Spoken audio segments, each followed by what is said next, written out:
حدیث شریف میں آتا ہے جو میدان محشر میں جب اللہ تعالیٰ جو ہے جنتیوں کو جنت کی خوشخبری دیں گے، دوزخیوں کو دوزخ کی طرف جانے کا حکم دیں گے، تو اس ٹائم جو ہے دو ٹکڑی ہو جائیں گی، جیسے ایک دوزخی کا گروہ ہو جائے گا دوزخ کی طرف جانے والا، ایک جنتی کا گروہ ہو جائے گا جنت کی طرف جانے والا، اور بیچ میں ایک درمیان میں ایک اور ایک صف جو نورانی چہرے والے ٹھہرے ہوئے رہیں گے، نہ وہ لوگ ادھر جاتے رہیں گے نہ ادھر جاتے رہیں گے وہ. تو اللہ تعالیٰ جبرائیل علیہ السلام کو پوچھیں گے، جبرائیل یہ لوگوں کا کیا تقاضا ہے، یہ لوگ کیوں ٹھہرے، جیسے یہ لوگ زندگی میں میری جو عبادت کرے کیا میں ان کو وہ مقامات نہیں دیا، کیا جنت میں اعلیٰ مقام کی ان کو خوشخبری نہیں دیا، جا کے پوچھو کیا چاہتے ہیں یہ لوگ. جب جبرائیل علیہ السلام آ کے ان سے پوچھتے بھائی آپ لوگوں کو حکم دے دیا جانے کا جنت میں، آپ لوگ یہاں کیوں ٹھہرے ہوئے ہیں، تو وہ لوگ بولیں گے مولا تعالیٰ ہم سے ایک وعدہ بھی کرے تھے، اگر دنیا میں جو لوگ سچی بندگی کر کے اللہ کو راضی کر لیں گے تو ان کو یہ اختیار دیا جائے گا کہ سرکار کی گناہ گار امت کی شفاعت کریں گے وہ لوگ. آپ تو اعلان کر دیے مولا تعالیٰ کے تم ولی ہے، تمہیں کو ولایت دے دیا، مگر ہم ٹھہر کے دیکھ رہے ہیں ہم سے ملنے والے ہمارے چاہنے والے بعض جہنم کی طرف جا رہے ہیں، ہمارا دل گوارا نہیں کرنا، وہ جہنم میں چلے جا رہے ہیں، ہم جنت کی طرف چلے جانا. تو جبرائیل آ کے اللہ کی بارگاہ میں عرض کر رہے یا اللہ جیسے یہ کہہ رہے ہیں وہ لوگ جیسے، تو اللہ تعالیٰ حکم دیتے جا کر کے بولو جس کو تم پہچانتے دوزخ کی آگ میں گرنے سے پہلے ہاتھ پکڑ کے کھینچ لو لوگ اور جنت کی طرف لے کے چلے جاؤ لوگوں کو. جب یہ لوگ آتے رہیں گے کیونکہ بہت لمبا سفر رہے گا دوزخ کی طرف جانے کا بھی اور جنت کی طرف جانے کا بھی، جب دوزخ کی طرف یہ لوگ جلدی لپکیں گے تو اللہ تعالیٰ آہستہ سے دوزخ کو آواز دیں گا ان کے یہ لوگ جن کو چاہتے تھے وہ لوگ ان کو نکالنے آ رہے ہیں، ان کو جلاؤ مت ان کو بولے، یعنی ان کو دوزخ کا بھی حکم دیتے ڈرا دیتے اللہ تعالیٰ.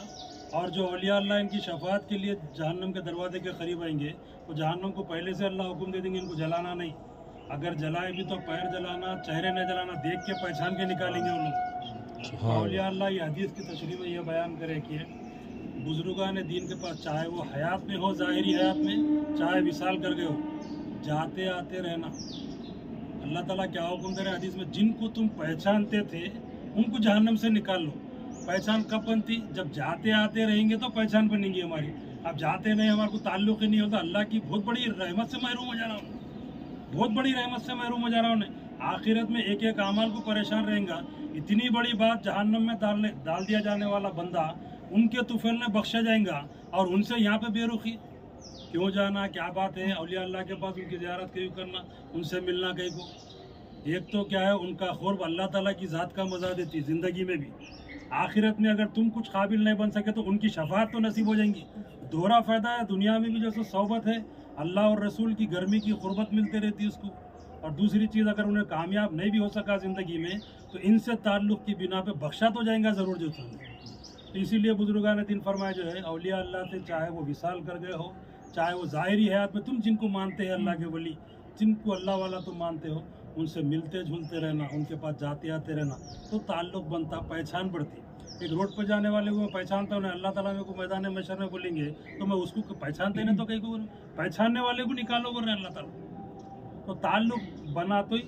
انہوں متوجہ بھی ہوتی ہے اولیاء اللہ ہماری طرف، پھر اللہ تعالیٰ ان کی خاطر ہمارے نامہ اعمال میں سے گناہوں کو نکال کے جنت کی طرف بھیج دیتا. ان کو متوجہ کرنے کے لیے، تعلق بڑھانے کے لیے ہم کو جاتے آتے رہنا پڑتا. پہچان بظاہر ہم تو نہیں دیکھ رہے مگر اللہ ان کی روح کو اتنی قوت دیتا کہ وہ دیکھتے رہتے ہم کو، بے شک سبحان اللہ، تعلق بن جاتا ویسا. بے شک. مثال کے طور پہ میں راستے سے جا رہا ہوں، مثال کے طور پہ میرے پاس کار ہے، میں راستے سے جا رہا ہوں، یہ پان کا ڈبے والا اور یہ پیسے والے حضرت ہے بول کے سلام کر رہے ہیں مثال کے طور پہ. اب میں دور سے دیکھ کے انجان مار کے چلے گا، پان کا ڈبے والا سلام کر رہے ہیں، دوسرے دن پھر سلام کر رہے ہیں، پھر دیکھ کے انجان مارا، تیسرے دن سلام کرے تو میرے دل میں بھی ذرا رہے ہمارا روز روز سلام کر رہا، منڈی سے ہلا کے وعلیکم السلام کروں گے،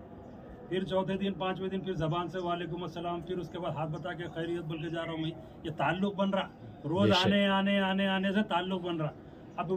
روز اب جا رہے ہیں وہاں سے، کبھی انہیں نہیں دیکھا تو انہوں ہاتھ بتا رہے ہیں اور خیریت سے بول کے، اب یہ تعلق بن گیا. ایک مہینے کے بعد وہ پان کا ڈبے والے کا پان کا ڈبہ بند ہے، انہوں صاحب جا رہے ہیں، کیا بات ہے کہ آپ دیر سے کھول رہے ہیں. دوسرے دن دیکھے تو دوسرے دن بھی بند ہے، تیسرے دن بھی بند ہے، چوتھے دن کار میں سے اتر کے آزو بازو والوں کو پوچھتے کیا بات ہے بھائی کہاں ہیں انہوں.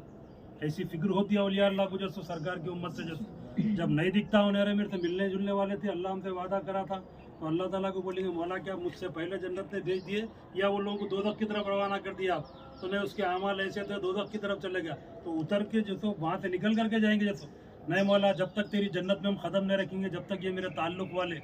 میرے ساتھ جنت میں لے جائیں گے. غریب نواز رحمۃ اللہ علیہ یہی فرمایا جو ہے, جب کعبۃ اللہ کا طواف کر رہے تھے تو آپ رو رہے تھے غریب نواز رحمۃ اللہ علیہ, تو اللہ تعالیٰ کلام کرے, الہام کر کے بولے معین الدین جا, تیرے نامہ اعمال میں سے گناہوں کو نکال دیا, میں تیرے کو بخش دیا, جا, رو رہا کیوں؟ پھر دوسری چکر میں پھر رو رہے ہیں, اب کیوں روتا ہے وہ؟ تو آپ کیا فرما رہے ہیں, مولا میرے مریدین کا کیا ہوگا؟ تو معین الدین تیری خاطر, تیرے بتائے ہوئے راستے پہ, تیرے نقش قدم پہ چلیں گا تو تیری خاطر بخش دوں گا میں. پھر تیسری چکر میں رو رہے ہیں غریب نواز رحمۃ اللہ علیہ, پھر پوچھے اب کیا ہوا, میرے مریدوں کا کیا ہوگا؟ تو بولے تیرے تعلیمات پہ چلنے والا, تیری خاطر ان کو ہی بخش دیا. چوتھے, پانچویں, چھٹویں, ایسے ساتویں چکر میں تو اللہ تعالیٰ بولے معین الدین جا, تیرے سلسلے میں جو بھی داخل ہوں گا, تیرے تعلیمات پہ چلنے والا رہیں گا, تیری خاطر سب کو جنت میں ڈال دوں گا مجھے. غریب نواز رحمۃ اللہ علیہ. تو آپ کبھی بیانات میں جو ایک دم خوشی میں وجد کے عالم میں آتے تو فرماتے تھے, اللہ میرے سے وعدہ کرا میرے سلسلے کا کوئی آدمی دوزخ میں رہ جائے گا. اور میدان محشر میں معین الدین اللہ کی جنت میں اس وقت تک قدم نہیں رکھیں گا جب تک میرے سلسلے کا ایک ایک آدمی جنت میں نہیں چلے جائے گا. میں دروازے کے پاس ٹھہر کے دیکھتے رہوں گا میدان محشر کے لوگوں کو, ایک ایک کو چن چن کے بولوں گا, مولا یہ میرا مرید, میرے سلسلے کا مرید, اور پابند تھا, میرے تعلیمات پہ چلتا تھا, تیری بندگی کرتا, تیرے حبیب سے محبت کرتا, ہم سے تعلق تھا, ہم سے بیعت تھا انہیں جیسے. وہ سلسلے کے لوگوں کو غریب نواز بنائیں, جب تک میرے سلسلے کا ایک ایک آدمی جنت میں نہیں چلے جاتا, میں اس کی جنت میں قدم نہیں رکھوں گا. غریب نواز رحمۃ اللہ. چلیے آج کی کیونکہ مختصر بارش ہوئی تھی بول کے مختصر ٹھہرے ایک حدیث بیان کر دی, پھول پیش کر دے کے سلام پڑھیں گے, فاتحہ.